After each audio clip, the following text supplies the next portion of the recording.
as you can probably tell, I just got a 3D printer.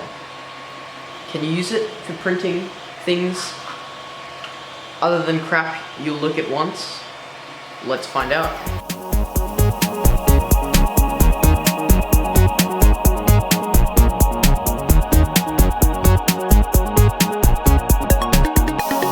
So as you can probably tell, most of the stuff that gets 3D printed commonly is just crap like this vase, for example, or this benchy, that will really only just be used for looking at. But I think 3D printing is a really powerful tool for astronomers, astrophotographers, and telescope makers because it allows you to make parts that you would normally have to buy, and in the ATM world, or astronomy world in general, a lot of parts are really expensive. So being able to make your own parts, and even being able to design parts that don't even exist yet, is really powerful. So this is my new Ender 3. It's currently printing, and I got it for about 180 USD, which is a pretty good price for this printer. Anyway, moving on. I had some issues with my previous setup, in that it was really rigid and fixed. For example, as you can see here, the filter wheel blocked any sort of rotation, so you couldn't change the framing at all. So to fix this, I decided to 3D print a solution. I found this Samyang adapter bracket on Thingiverse, which looked pretty good to me, but I wasn't sure how strong it would be. And of course, because this video includes 3D printing, I literally have to include a time lapse.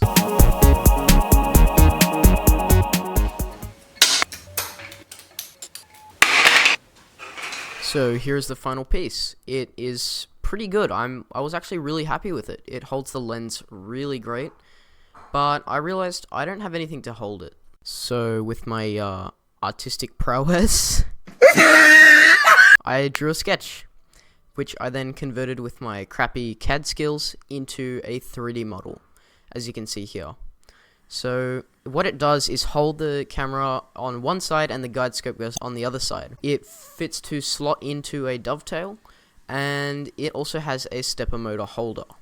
Obviously not an engineer, so I wasn't 100% sure if this would have actually held the scope alright, but I thought I would give it a shot.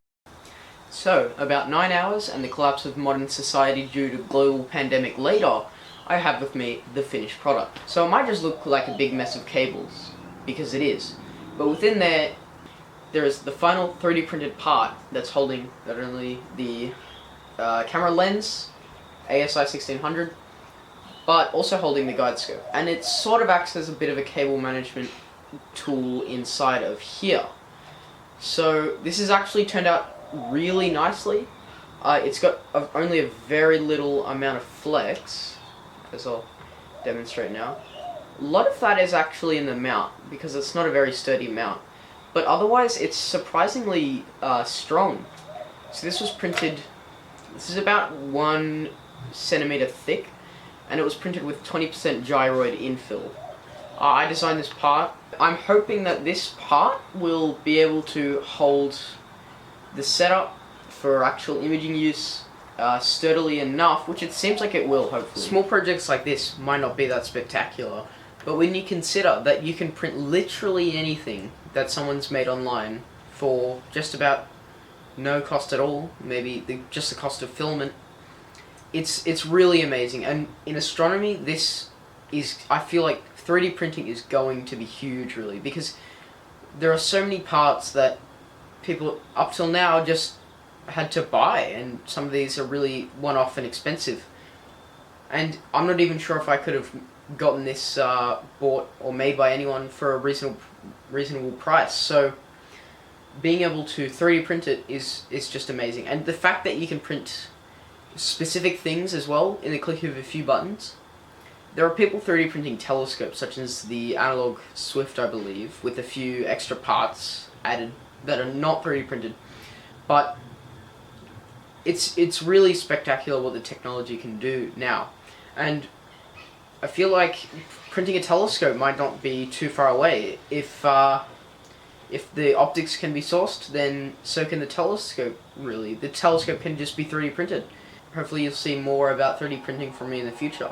So thank you guys for watching. If you haven't already, please subscribe and like this video.